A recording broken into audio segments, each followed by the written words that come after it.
Hi everyone out there, this is Chris in beautiful Central Florida. I'm coming to you today to just find out some other people's opinions. Uh, Here in the state of Florida, it seems that there is a growing problem with private companies doing business with the state of Florida Department of Corrections, which involves former probation officers and current probation officers. And the private company owned by a probation officer, having current probation officers working for them, um, lying to their supervisors, lying under oath to the Department of Corrections Inspector General's office, and getting caught and just slapped on the hand, and a couple months later just retire with full benefits with the taxpayers of Florida, paying full pension. Um, these officers seem to have the God syndrome, meaning that they think that they can make up rules as they go along. One particular incident was a former probation officer here in Central Florida, which is Circuit 10. That is headed up by Brian Wins here in Circuit 10. Um, Former probation officer, retired, started a business. Well, actually, she had a business prior, and which is legal as long as it doesn't interfere with the work. But they lied to the supervisor about one of the other officers working for it. And once she retired, she started housing former inmates who have certain residency restrictions. And when she started housing them, her company grew quite fast. She started employing these guys at $5 an hour, which, is everybody knows, is way under minimum wage.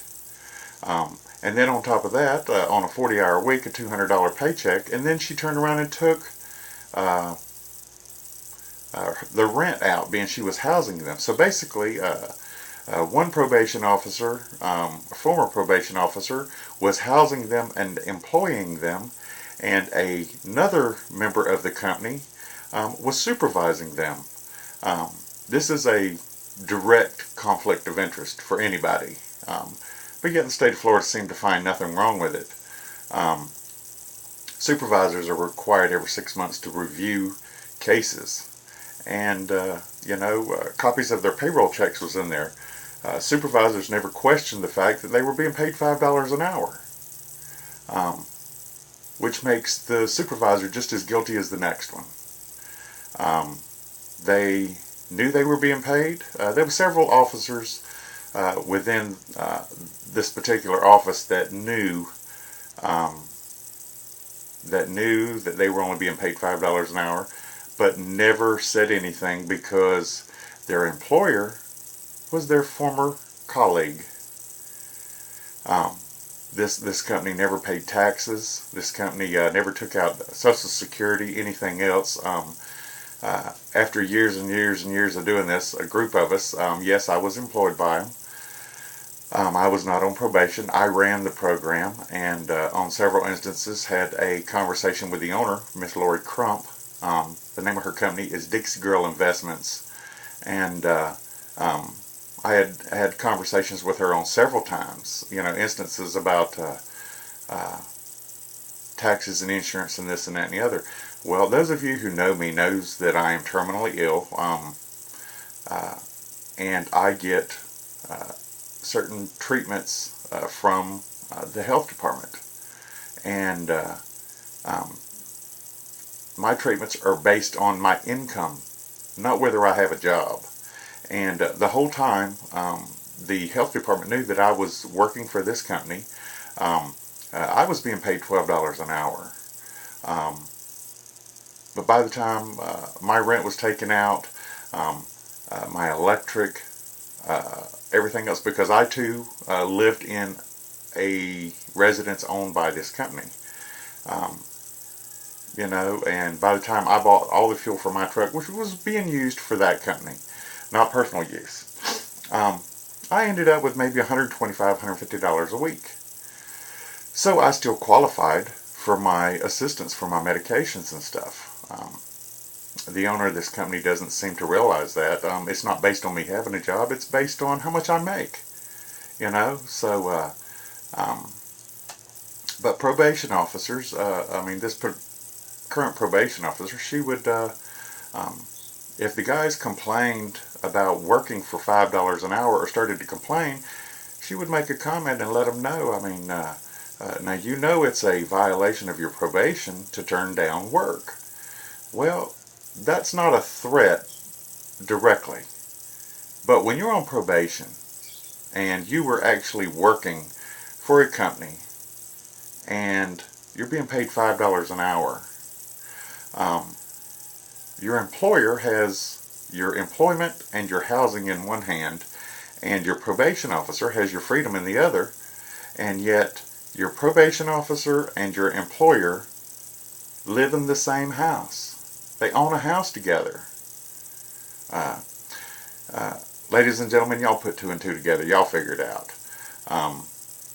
So, is it right? No, it's not. Absolutely not. If there's been so many bogus violations, probation officers lie. Probation officers lie out their butt. If they don't want you on their caseload, they will get you out. If you seem like you're going to be confrontational or stand up for your rights, they will violate you. I have met some very great officers, but I have met several that have the God syndrome. When an officer tells a probationer, I can supervise you in jail just as well as I can on the streets, and it does not affect my pay one way or the other. Now, what kind of crap is that? The state of Florida seems, I emailed the governor, Rick Scott, here in the state of Florida, before Thanksgiving of last year. That's 4 or 5 months ago. Nothing. I guess the governor does not want to understand that there's an issue within the Department of Corrections. There's corruption. And people are being violated left and right for bogus violations. A lot of guys were violated because they couldn't pay. Well, the reason they couldn't pay is because they couldn't work for this company for $5 an hour and come home with a $75 or $100 paycheck and pay their therapy, probation, restitution, court fees, and polygraphs. That's a lot to pay for. So I will keep you informed. I am in a huge legal lawsuit with this company, and I will win. I have a lot of people on my side that realizes that there is corruption, and I'm exposing it. Thanks.